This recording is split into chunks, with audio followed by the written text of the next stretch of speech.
Will ने Vecna से बाकियों को तो बचा लिया, जिसे देखकर सभी काफी खुश होते हैं कि वह एक सॉर्सरर है, लेकिन विल नहीं, क्योंकि उसे पता होता है कि वेकना ने बाकी सभी बच्चों को अपने साथ ले जा लिया है। इस तरह वह एक बार फिर उससे हार चुके हैं। अब वेकना की कैद में सभी 12 बच्चे होते हैं, जो कि वेकना चाहता था, और अब वह उन बच्चों को हॉली के साथ उसी घर पर रख देता है। साथ ही वह सभी बच्चों को वही कहानी बताकर मैनिपुलेट भी करता है। वह उनसे कहता है उसने सभी मॉन्स्टर से उनको बचाया है, और रही बात उनकी फैमिली की, तो उनसे भी बड़े खतरे यहाँ पर मौजूद है, जो कि हॉकीज नहीं बल्कि पूरी दुनिया में फैल रहे हैं, जिन्हें रोकना सबसे ज्यादा जरूरी है, जिसमें वह सबकी हेल्प कर सकता है, सबको बचा सकता है। हेनरी आगे कहता है वह इस डायमेंशन के बाहर भी ट्रेवल कर सकता है, और ऐसा ही करके उसने अर्थ की ही तरह एक और नई दुनिया ढूंढी, जो कि यहाँ से कई गुना ज्यादा बेहतर है, और उस दुनिया को यहाँ लाने में वे सभी बच्चे उसकी हेल्प कर सकते हैं। इसी बीच हॉली उससे पूछती है क्या वह यहाँ से जाने वाला है।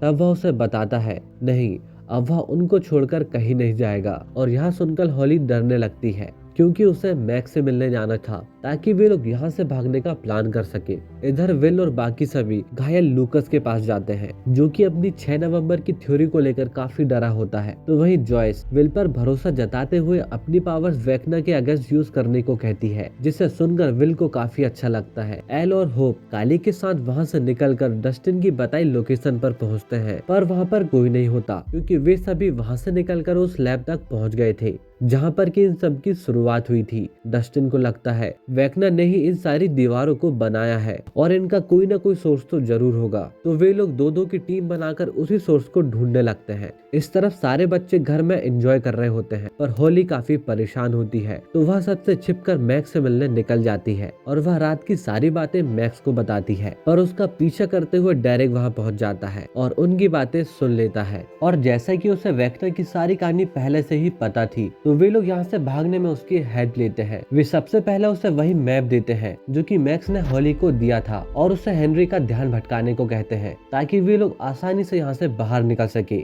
पर जब डेरिक ऐसा कर रहा होता है, तो हेनरी उसे रास्ते में ही पकड़ लेता है, और वह गुस्से में उसकी फैमिली को मारने की धमकी देता है। तब डेरिक डर जाता है और उसकी पूरी बात मानता है। इधर ये लोग बाकी तक पहुंचने का प्लान कर रहे होते हैं। एरिका मिस्टर क्लार्क के पास जाती है, जो कि डस्टिन के साइंस टीचर है, और उन्हें एक नया ट्रैकर बनाने को कहती है, ताकि वे लोग डस्टिन का पता कर सके। तो वही लूकस बताता है लास्ट टाइम विली के अंदर के पार्टिकल को उन्होंने हीट से बाहर निकाला था, और अगर वे मरे हुए डेमो में करंट डालकर उन्हें वापस जगा सके, तो विल उनके हाइव माइंड से आसानी से कनेक्ट हो सकता है। इधर एल और काली साथ होते हैं। एल यहाँ पर हेनरी को मारकर सब खत्म करने की बात करती है, पर काली उसे समझाती है कि जैसा हम सोचते हैं हमेशा वैसा नहीं होता है। उसने भी सालों पहले कुछ ऐसा ही सोचा था, जिसमें उसके सारे दोस्त मारे गए थे और उसे पकड़ लिया गया। डॉक्टर के लगातार उसका ब्लड निकाल रही थी, जिस कारण काली ने जीने की उम्मीद ही छोड़ दी थी। लेकिन एक दिन उसे यहाँ से भागने का मौका मिला, और वो वहाँ से भागने लगी और भागते हुए पहुंची एक ऐसे कमरे में जहाँ पर कई प्रेग्नेंट लेडीज थीं, जिससे कि काली का ही खून दिया जा रहा था, लेकिन वे और उनके बच्चे मर रहे थे। दरअसल इन सभी को हेनरी से पावर्स मिली थी, और डॉक्टर के एक बार फिर से पापा का प्रोग्राम स्टार्ट करना चाहती है, लेकिन काली का खून उनके किसी काम नहीं, इसलिए डॉक्टर के एल के पीछे पड़ी हुई है। वह किसी भी हालत में एल को चाहती है, क्योंकि हेनरी के खून से कई सारे बच्चे बनाए गए थे, लेकिन वे सभी कमजोर थे सिवाय एल के। लेकिन एल को फिलहाल सारी बातें बकवास लगती है, और वह यहाँ से चली जाती है। अब ये लोग डेमो को करंट देकर जगा देते हैं, और विल उसके सहारे वेकना से कनेक्ट हो जाता है। और इधर जब हॉली और मैक्स हॉली की यादों के सहारे निकल रहे होते हैं, तब वेकना उन तक पहुंच जाता है, पर इस समय विल उससे कनेक्ट था, तो वह वेकना को रोकने में कामयाब होता है। विल वेकना को जख्मी कर देता है और मैक्स को यहाँ से भागने को कहता है, लेकिन वेकना इससे नाराज हो जाता है और वह उसे अपने दिमाग से निकाल फेंकता है। इस तरफ नैन्सी और जोनाथन उस बिल्डिंग की छत में होते हैं, और उन लोगों को लगता है कि उन्होंने शील्ड जनरेटर को ढूंढ लिया है और वे उसे खत्म कर सकते हैं, और ऐसा करते ही सब कुछ ठीक हो जाएगा। पर उसी समय डस्टिन को पता चलता है ये कोई वेकना की बनाई हुई दुनिया नहीं, और वह उन दोनों को उससे दूर रहने को कहता है, पर सिग्नल वीक होने के कारण वे उसकी बात नहीं सुन पाते हैं, और नैन्सी उस पर गोली चला देती है, जिसके कुछ ही सेकंड बाद वहाँ पर एक बड़ा एनर्जी विस्फोट होता है, जो कि पूरे अपसाइड डाउन में फैल गया। दरअसल ये सारी दीवारें फिजिसिस्ट के द्वारा बनाई गई, जिसे कि एक्सोटिक मैटर कहा जाता है, जो कि एक बड़ा एनर्जी सोर्स है जिसने की सारी दीवार को बांधे रखा, और इन दीवार के पीछे कुछ और नहीं सिर्फ मौत है। अब इस हादसे के बाद वे लोग जैसे तैसे बच निकलते हैं। ये जगह एक वार्महोल की तरह है और इस हादसे के बाद उस पर एक छेद हो गया। अब इधर विल वेकना से डिस्कनेक्ट तो हो गया, लेकिन वह लंबे समय से बेहोश होता है और बाकी लोग समझ नहीं पाते कि आखिर उसके साथ क्या हुआ, क्योंकि इसके पहले ऐसा तो कभी नहीं हुआ था। तब रॉबिन उन्हें समझाती है विल, हॉली और मैक तीनों अलग अलग जगह में है, पर तीनों में बेहोश होना कॉमन है, और जब वेकना किसी को पकड़ लेता है तो वे भी बेहोश ही होते हैं। यानी वे लोग बेहोश नहीं बल्कि दूसरी दुनिया में वेकना के दिमाग में है। इधर अपसाइड डाउन में विल एक बार फिर वेकना की कैद में है। वेकना उसे बताता है विल उसका सबसे पहला प्यादा था, तो वह अपने सपने में वेकना के लिए काम किया करता था, और शहर में वे सारी बनाई गई सुरंगें भी इसी का सबूत है। विल के अंदर अब ढेर सारी पावर्स है, पर वे सारी पावर्स वेकना की है, और अब वेकना रेडी है अपनी एक नई दुनिया बनाने को। वेकना अब आखिरी बार विल का यूज कर मैक्स का पता कर लेता है। हॉली और मैक्स उसी गुफा में होती है।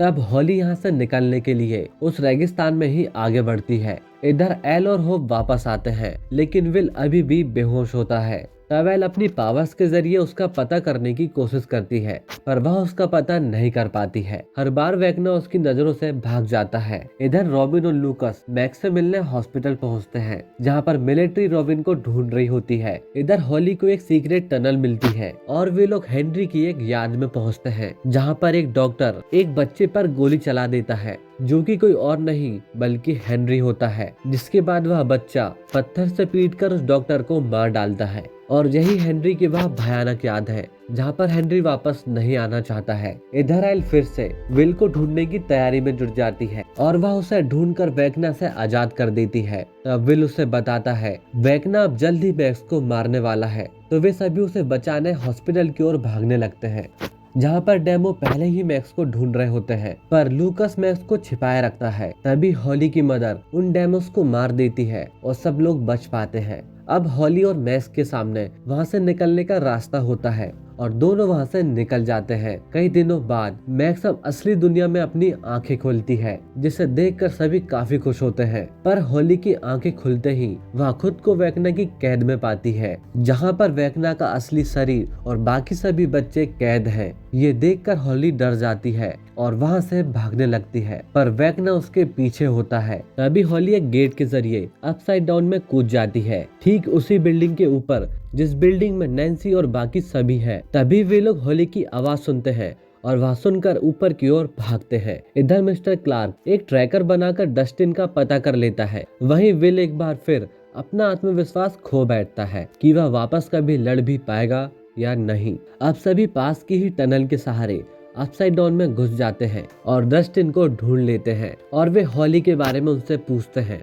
तब नैन्सी उन्हें बताती है हॉली तो उन्हें दिखाई दी थी, पर उसे हवा में ही वेकना ने वापस खींच लिया और वह गायब हो गई। वेकना हॉली को पकड़कर वापस कैद कर देता है। अब डस्टिन सभी को समझाता है कि जिसे वे अपसाइड डाउन समझ रहे थे, असल में वह एक इंटर डायमेंशन ब्रिज है, जो कि स्पेस और टाइम के बीच एक अनस्टेबल जगह है, जिसे कि एक्सोटिक मैटर ने काबू कर रखा है। एक वार्म होल जो कि उस दुनिया को अर्थ से जोड़ता है जहाँ पर वे सारे शैतान रहते हैं, और हेनरी इतने समय से उसी डायमेंशन में रहकर यह दर्रे बना रहा था ताकि वह उस दुनिया को इस दुनिया से मिला सके। तब वे सभी लोग प्लान करते हैं कि वे लोग उसका वेट करेंगे, और जैसे ही वह दुनिया अर्थ से टकराने वाली होगी, तब सही समय आने पर एल वेकना को खत्म कर देगी। यहाँ पर स्टीव का प्लान सभी को पसंद आता है। तब डस्टिन उससे कहता है जब हमारा सारा काम पूरा हो जाएगा, तब वापस आते समय वे लोग उस मैटर पर एक बॉम्ब लगा देंगे, ताकि वापस आने के बाद वह पूरी दुनिया खत्म हो सके।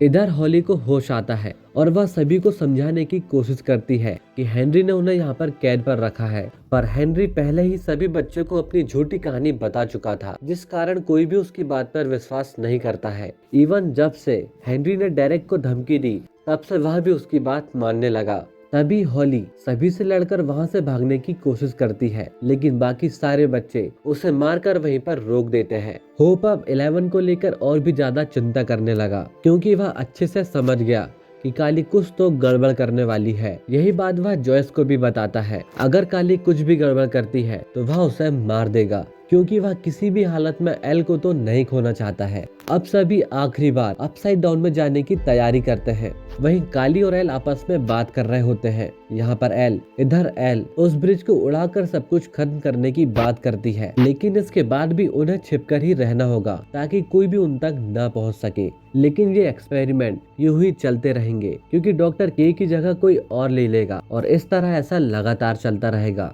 तब काली उसे समझाती है, एल तुम उनसे भागने की कितनी ही कोशिश क्यों ना करो, एक दिन वे तुम तक जरूर पहुंच जाएंगे और वे तुम्हारे अपनों को खत्म कर देंगे और तुम्हारे खून के सहारे वे तुम्हारी तरह कई बच्चे बनाएंगे ताकि वे उन्हें हथियार की तरह इस्तेमाल कर सके। ऐसे कई गेट्स और ओपन होंगे और चारों तरफ सिर्फ तबाही होगी और एक लूप की तरह ऐसे ही सब कुछ चलता रहेगा, पर इसे वे दोनों साथ मिलकर रोक सकते हैं। काली कहती है, जब वे लोग वेगना और उस ब्रिज को खत्म कर देंगे तो उन्हें वहीं पर रुकना होगा ताकि इसे हमेशा के लिए रोका जा सके। तो इसी उम्मीद के साथ वे लोग मिलिट्री के गेट को तोड़ते हैं और अपसाइड डाउन में घुस जाते हैं।